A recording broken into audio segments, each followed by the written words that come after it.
Hello everyone, welcome to no more GK. पिछले class में हम पढ़े थे 5 ईयर प्लान्स के बारे में और आज का क्लास में हम पढ़ने जा रहे हैं इन्फ्लेशन के बारे में। चलो शुरू कर दे। इस एक्सप्लेनर में आपका बहुत बहुत स्वागत है। आज हम बात करने वाले हैं एक ऐसे टॉपिक पर जिसका असर हम सबकी जेब पर रोज पड़ता है, इन्फ्लेशन यानी महंगाई। आज हम उन भारी भरकम किताबी परिभाषाओं को साइड में रखकर इसके पीछे की असली इकोनॉमिक फोर्सेस को बहुत ही सिंपल और लॉजिकल तरीके से डिकोड करेंगे। तो चलिए सीधा मुद्दे पर आते हैं। आज के इस स्ट्रक्चर्ड ब्रेकडाउन में हम इस पूरी प्रोसेस को स्टेप बाय स्टेप समझेंगे। इसके एकदम बेसिक सिम्टम्स से शुरू करके इसके कारणों, इकोनॉमी पर पड़ने वाले असर और फाइनली इसे कंट्रोल करने के ट्रीटमेंट्स पर हम डिटेल में बात करेंगे। तो शुरुआत करते हैं बिल्कुल फंडामेंटल्स से। आखिर ये फोर्स है क्या जो मार्केट में सब कुछ अचानक महंगा कर देती है? सीधे शब्दों में कहें तो इन्फ्लेशन का मतलब है मार्केट में गुड्स और सर्विसेज की कीमतों का लगातार बढ़ना। मतलब आप जो सामान पहले 100 रुपए में खरीदते थे, अब उसके लिए आपको ज्यादा पैसे देने पड़ेंगे।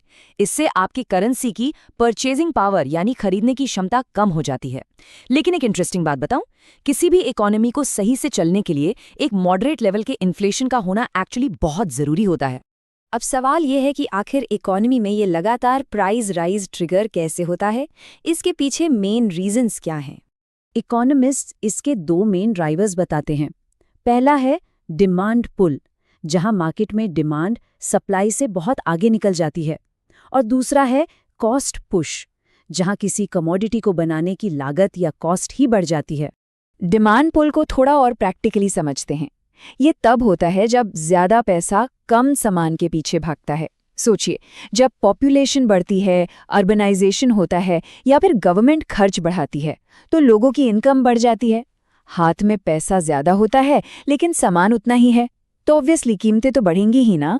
दूसरी तरफ है कॉस्ट पुश इन्फ्लेशन। ये एक तरह से इकोनॉमी का बॉटलनेक है। अगर रॉ मटेरियल महंगा हो जाए, लोग सामान होर्ड यानी जमा करने लगें, या सप्लाई चेन में कोई गड़बड़ आ जाए, तो बनाने का खर्चा बढ़ जाता है। इसके अलावा इनडायरेक्ट टैक्सेस का बढ़ना, क्रूड ऑयल के प्राइसेस में फ्लक्चुएशन या फिर एग्रीकल्चरल ग्रोथ का कम होना भी इसे सीधा ट्रिगर करता है। चलिए अब आगे बढ़ते हैं और देखते हैं कि महंगाई की ये दरें कितनी एक्सट्रीम हो सकती हैं और इसके क्या टाइप्स होते हैं। ये 3% का नंबर बहुत क्रूशल है। अगर इन्फ्लेशन 3% या उससे कम है तो इसे क्रीपिंग इन्फ्लेशन कहते हैं। अमेरिका जैसी डेवलप्ड कंट्रीज में ये बहुत आम है और इसे ओवरऑल इकोनॉमी के लिए काफी हेल्दी माना जाता है। लेकिन अगर ये आउट ऑफ कंट्रोल हो जाए तो इकोनॉमी तबाह भी हो सकती है, जैसे हाइपर इन्फ्लेशन, जहां करेंसी ज्यादा प्रिंट होने की वजह से कीमतें 50 से 300 गुना तक रॉकेट की तरह बढ़ जाती हैं। या फिर स्टैगफ्लेशन, जो एक बहुत ही बुरी सिचुएशन है। यहाँ महंगाई भी हाई होती है और बेरोजगारी भी। और इसका एकदम उल्टा है डिफ्लेशन, जहां डिमांड इतनी गिर जाती है कि इन्फ्लेशन रेट ही नेगेटिव हो जाता है। अब जब इकोनॉमिस्ट्स इसे एनालाइज करते हैं तो वो दो चीजों में फर्क करते हैं, हेडलाइन इन्फ्लेशन और कोर इन्फ्लेशन। हेडलाइन इन्फ्लेशन में सब कुछ काउंट होता है, फूड और फ्यूल भी। लेकिन कोर इन्फ्लेशन, जिसका कॉन्सेप्ट 1981 में एक स्टेन ने दिया था, वो इन वॉलेटाइल या तेजी से बदलने वाले फूड और एनर्जी प्राइसेस को हटाकर एक क्लियर पिक्चर देता है। इससे कंज्यूमर की इनकम पर पड़ने वाला असली असर समझ आता है। इस पूरी डायनामिक को फिलिप्स कर्व से एकदम परफेक्टली समझा जा सकता है। ये कर्व एक इनवर्स रिलेशनशिप दिखाता है।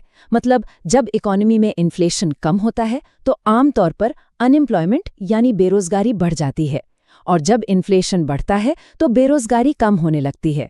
अब आते हैं इसके सबसे बड़े इम्पैक्ट पर। क्या इस महंगाई का असर सब पर एक जैसा पड़ता है? बिल्कुल नहीं। इकोनॉमी के इस खेल में हमेशा कुछ विनर्स होते हैं और कुछ लूजर्स। ये डेटा बहुत कुछ क्लियर कर देता है। आम कंज्यूमर, उधार देने वाले लेंडर्स और फिक्स्ड इनकम वाले पेंशनर्स, इन सबको इन्फ्लेशन से भारी नुकसान होता है। लेकिन आपको जानकर हैरानी होगी कि जो लोग कर्ज में डूबे हैं उनका एक्चुअली प्रॉफिट हो जाता है, क्योंकि जब तक वो पैसा वापस करते हैं उस पैसे की वैल्यू पहले ही गिर चुकी होती है। वहीं इंटरनेशनल ट्रेड में देखें तो इंपोर्ट बढ़ता है और एक्सपोर्ट कम हो जाता है। अब जब सोसाइटी पर इसके इतने अलग अलग और बड़े इम्पैक्ट्स हैं तो एक बहुत ही लॉजिकल सवाल दिमाग में आता है, आखिर गवर्नमेंट्स और इंस्टीट्यूशंस इस फोर्स को इतना एक्यूरेटली नापते कैसे हैं? तो आइए उन डायग्नोस्टिक टूल्स पर नजर डालते हैं जिनसे इन प्राइस चेंजेस को ट्रैक किया जाता है। इंडिया की बात करें तो इसके लिए दो प्राइमरी इंडेक्स हैं, WPI और CPI। WPI सिर्फ होलसेल मार्केट में बिजनेस टू बिजनेस बिकने वाले बल्क गुड्स को ट्रैक करता है, जबकि CPI हमें ये बताता है कि आम लोग एजुकेशन, हाउसिंग या कपड़ों जैसी डेली नीड्स के लिए असल में कितना पे कर रहे हैं। WPI का एक बहुत ही स्पेसिफिक स्ट्रक्चर है। डॉक्टर सौमित्र चौधरी के रिकमेंडेशन पर इसका बेस ईयर 2011-2012 सेट किया गया था और फिलहाल ये इंडेक्स होलसेल लेवल पर एग्जैक्टली 697 आइटम्स को मॉनिटर करता है। अब इसमें सबसे इंटरेस्टिंग बात है इसका वेटेड सिस्टम। इस कैलकुलेशन में सबसे बड़ा हिस्सा यानी लगभग 64% मैन्युफैक्चर्ड प्रोडक्ट्स का होता है। इसके बाद प्राइमरी प्रोडक्ट्स और फिर फ्यूल और एनर्जी का नंबर आता है। इन स्पेसिफिक इंडेक्स के अलावा एक और बड़ा टूल है GDP डिफ्लेटर, जिसे इम्प्लिसिट प्राइस डिफ्लेटर भी कहते हैं। CPI की तरह ये सिर्फ एक लिमिटेड बास्केट को नहीं देखता, बल्कि ये पूरी की पूरी इकोनॉमी में होने वाले एवरेज प्राइस चेंजेस की एक ब्रॉड पिक्चर देता है। तो हमने प्रॉब्लम को डायग्नोस कर लिया और उसे नापना भी सीख लिया, लेकिन अब बात करते हैं इसके ट्रीटमेंट की। इसे कंट्रोल कैसे किया जाए? इसके इलाज के लिए कुछ बहुत ही स्ट्रिक्ट पॉलिसी स्टेप्स लिए जाते हैं। पहला, RBI अपनी मॉनेटरी पॉलिसी के थ्रू लोन्स को महंगा कर देता है, जिससे मार्केट में मनी सप्लाई कम हो जाए। दूसरा, प्रोडक्शन कॉस्ट को गिराने के लिए टारगेटेड टैक्स डिडक्शंस और सब्सिडीज का इस्तेमाल किया जाता है। और तीसरा, स्कीम्स में कटौती करना, जैसे कि प्रोविडेंट फंड यानी PF में कॉन्ट्रीब्यूशंस बढ़ा देना, जिससे लोगों के हाथ में खर्च करने के लिए पैसा कम बचे। ये सारे फैक्ट्स हमें एक बहुत ही सोचने वाले सवाल पर लाकर छोड़ देते हैं।